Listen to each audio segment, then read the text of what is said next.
Anyong sase. Allergy. Nko ni. Ola nka danele, nka danele.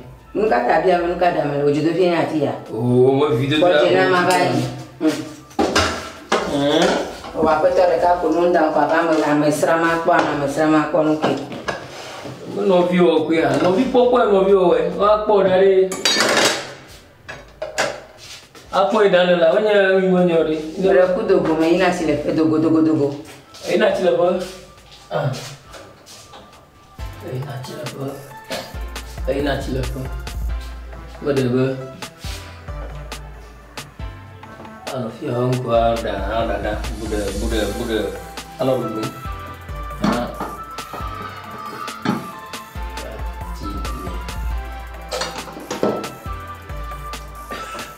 Ada wedi na.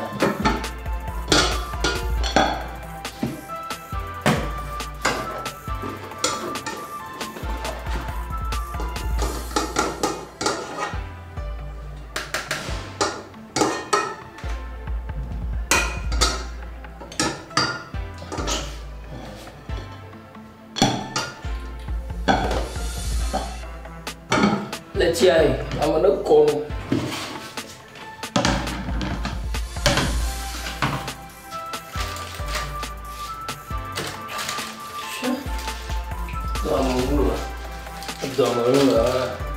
Ada aku ada di kuwi na chilo.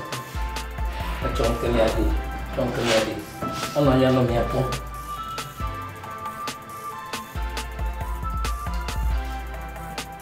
De que ela mora calamio. Calami toli bobili. Vamos matar. Bobilo. Lekio. Puxando tudo.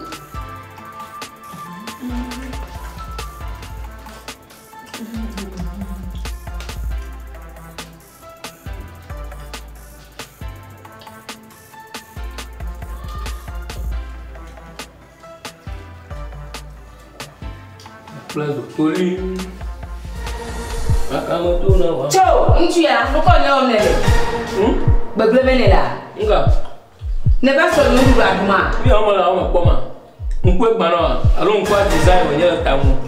Nu gbegbe ka toton gbenye ya ha, apeto ka toton gbenye ya. Le ti me kuku ga ti na no fo biamu. Ko ga yi tonda ma ne ba ko ndu du aduma. Abua. Do ne be so ni le gbe ma. So ale boy.